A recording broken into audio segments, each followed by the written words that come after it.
السلام علیکم ورحمۃ اللہ وبرکاتہ۔ بسم اللہ الرحمن الرحیم۔ اللہم صلی علی محمد عبدک ورسولک وصلی علی المؤمنین والمؤمنات والمسلمین والمسلمات۔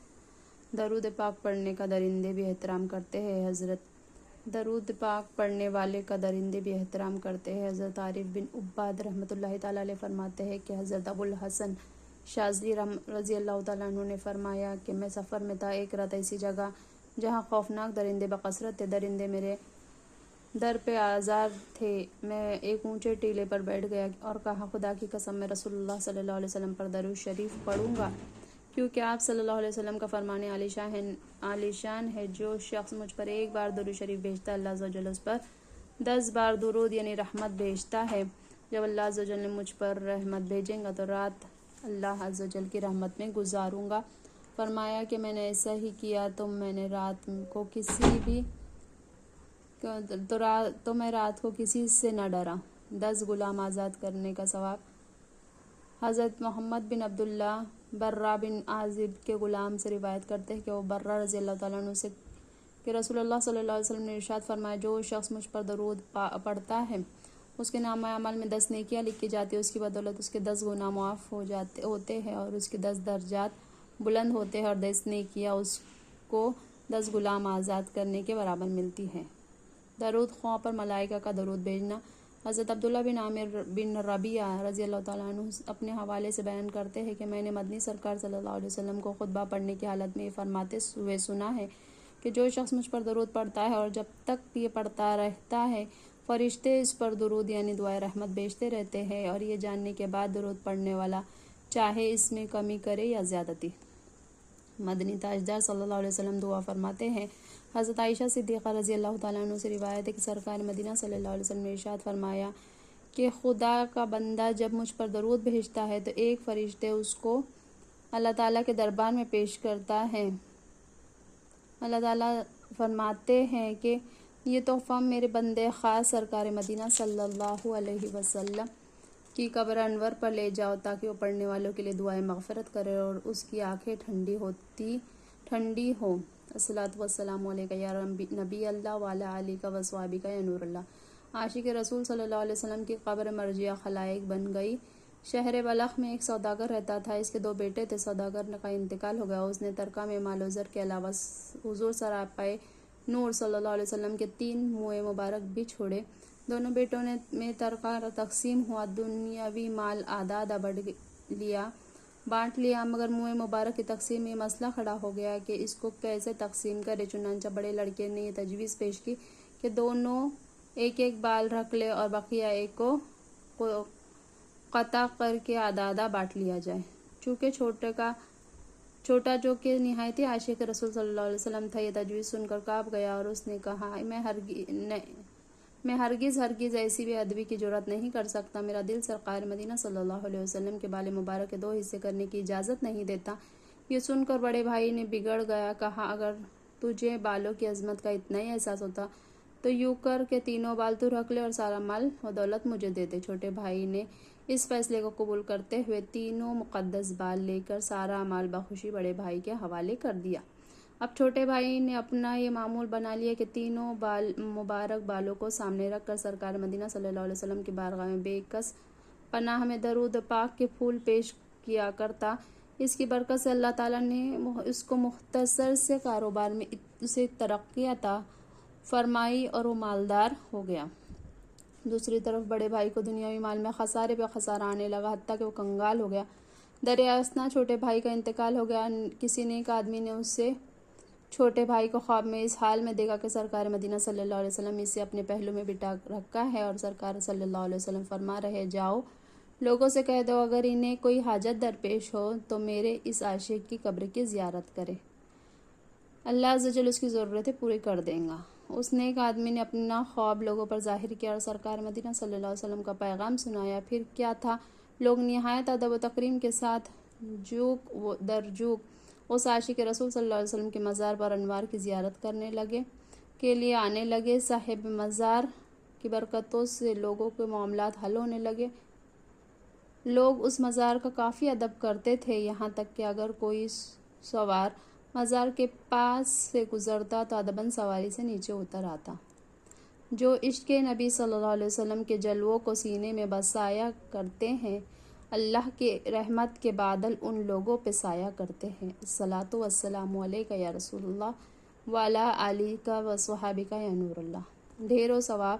دلائل الخیرات شریف میں ہے کہ تاجدار مدینہ صلی اللہ علیہ وسلم نے ارشاد فرمایا، جب کوئی بندہ میرے اوپر درود پاک بھیجتا ہے تو درود شریف فوراً اس کے منہ سے نکل کر دنیا کے تمام میدانوں اور دریاؤں، مشرق و مغرب کی طرف نکل جاتا ہے، اور دنیا کا کوئی میدان اور دریا ایسا نہیں رہتا جس پر سے یہ درود پاک نہیں گزرتا، اور کہتا جاتا ہے کہ میں فلاں بن فلاں کا درود ہوں کہ جس نے تمام کائنات سے بہتر محمد صلی اللہ علیہ وسلم پر بھیجا ہے، پس کوئی چیز ایسی باقی نہیں رہتی جو اس کے پڑھنے والے پر درود نہ بھیجے۔ اس درود پاک سے ایک پرندہ پیدا کیا جاتا ہے جس کے 70,000 بازو ہوتے ہیں، اور ہر بازو میں 70,000 پر، ہر پر میں 70,000 سر، اور ہر سر میں 70,000 چہرے، اور ہر چہرے میں 70,000 منہ، اور ہر منہ میں 70,000 زبانیں، ہر زبان میں 70,000 قسم کی بولیاں میں اللہ تعالیٰ کی تسبیح کرتا ہے، اور اللہ تعالیٰ ان تمام کی تمام تسبیحات کا ثواب اس درود پڑھنے والے کے لیے لکھتا ہے۔ الصلاۃ والسلام علیک یا رسول اللہ وعلی آلک و صحابک یا حبیب اللہ۔ سبحان اللہ سبحان اللہ سبحان اللہ۔ مدینے والے پیارے مصطفیٰ صلی اللہ علیہ وسلم کے دیوانوں، جھوم جاؤ، اللہ عز و جل پیارے حبیب صلی اللہ علیہ وسلم کے صدقے میں کس قدر رحمت کی بارش برسا رہا ہے۔ یہاں پر ایک سوال ذہن میں آتا ہے کہ کئی حدیث میں ایک بار درود شریف پڑھنے پر 10 نیکیاں، کہیں 70 تو کہیں حدیث پاک میں ڈھیروں تسبیحات کا ثواب بیان فرمائے۔ ان حدیث کی تطبیق کیسی کی جائے؟ مدنی سرکار صلی اللہ علیہ وسلم کا فرامین شریفین میں کہیں تعارض اور ٹکراؤ تو ہے ہی نہیں۔ اس کا جواب ہے کہ جتنا اخلاص زیادہ ہوتا ہے اتنا ہی ثواب زیادہ ملتا ہے۔ عظیم المرتبت محدثین سابقین درود شریف کی فضائل والی احادیث کی تطبیق اس طرح فرماتے کہ درود شریف پڑھنے والے کے ثواب میں اس قدر فرق و تفاوت جو ارشاد ہوا ہے، اس میں خود درود شریف پڑھنے والے کے حالات و کوائف کا اظہار ہے۔ یعنی جو مسلمان سرکار صلی اللہ علیہ وسلم کی شان و عظمت کو پیش نظر رکھ کے بغیر یوں ہی درود شریف پڑھ لیتا ہے، اس کے لیے 10 نیکیاں، اور جو مسلمان حضور صلی اللہ علیہ وسلم کو اللہ عز و جل کا حبیب صلی اللہ علیہ وسلم ہونے کی حیثیت سے تعظیم و تقریم کی نیت سے درود بھیجتا ہے، اس پر 70 نیکیاں۔ جو خوش نصیب پیارے مصطفیٰ صلی اللہ علیہ وسلم کے عشق میں ڈوب کر اللہ رب العزت کی بارگاہ میں سرکار صلی اللہ علیہ وسلم کے عظیم الشان مقام کو پیش نظر رکھتے ہوئے تعظیم کے ساتھ آپ صلی اللہ علیہ وسلم کے مبارک نام سے لذت پاتے ہوئے درود پاک کا تحفہ پیش کرتا ہے، اس کو اس قدر ثواب ملتا ہے جس کا شمار کرنا حد مشکل بلکہ ناممکن ہے۔ سرکار صلی اللہ علیہ وسلم کا تصور کا طریقہ۔ پیارے اسلامی بھائی اور بہنوں، سرکار صلی اللہ علیہ وسلم کے دیوانے بن جائیے۔ دنیا کی حسین و دل فریب نظاروں کا دلدل سے نکل کر صحرائے مدینہ کا نقشہ پردہ ذہن پر کھینچ لیجئے۔ میرے پیارے مدنی آقا صلی اللہ علیہ وسلم کے آرام گاہ پر جو سبز گنبد بنا ہوا ہے، وہی سبز گنبد جس کی ایک جھلک دیکھنے کے لیے ہر آنکھ ترس رہی ہے، وہ سبز گنبد جس پر نثار ہونے کے لیے ہر دل بے قرار رہتا ہے، اور جس کے جلووں میں دنیا کا تمام حسن و جمال سمٹ آیا ہے، وہی سبز گنبد جس کے ہجر و فراق میں سینہ عشاق ہر گھڑی فگار رہتا ہے، جس کا تذکرہ چھڑ جائے تو دل زور زور سے دھڑکنے لگتا ہے۔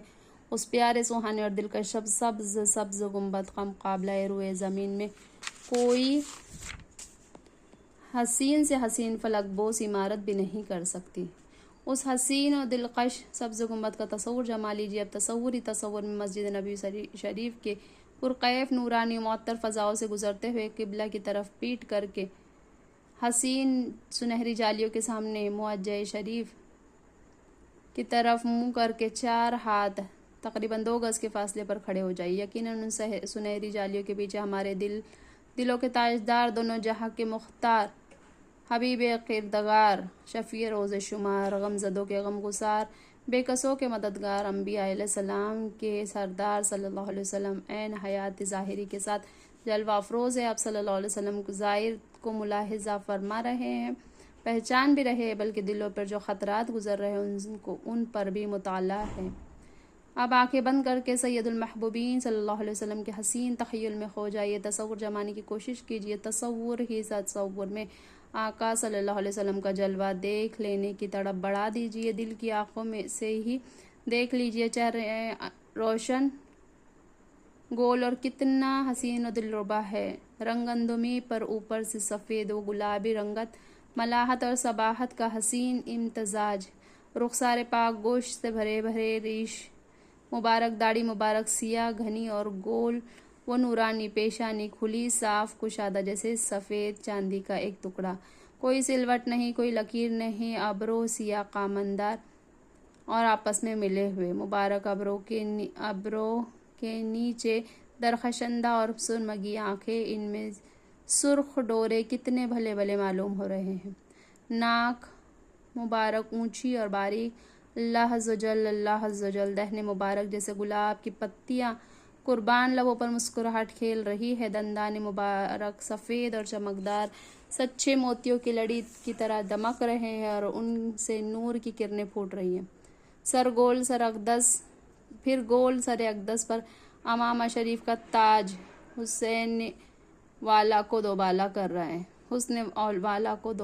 رہا ہے، قربان ہو جائیے اس نورانی اور رحمت بھرے چہرے کی طلعت پر، حسن و جمال کے حسین تصور میں گم ہو کر پھر درود پاک پڑھے، اور اس کی چاشنی ہی کچھ اور ہے، اس طرح درود السلام پڑھے تو یقیناً ڈھیروں ثواب حاصل ہوں گا اور کروڑوں رحمتیں اور برکتیں نصیب ہوں گی۔ روئے بدر الدجا دیکھتے رہ گئے، چہرے والضحیٰ دیکھتے رہ گئے، الصلاۃ والسلام علیک یا نبی اللہ وعلی آلک واصحابک یا نور اللہ، سبحان اللہ وبحمدہ، سبحانک اللہم وبحمدک، اشہد ان لا الہ الا انت، نستغفرک ونتوب الیک، سبحان ربک رب العزۃ عما یصفون وسلام علی المرسلین والحمد للہ رب العالمین، برحمتک یا ارحم الراحمین، جزاک اللہ خیرا کثیرا، آمین یا رب العالمین۔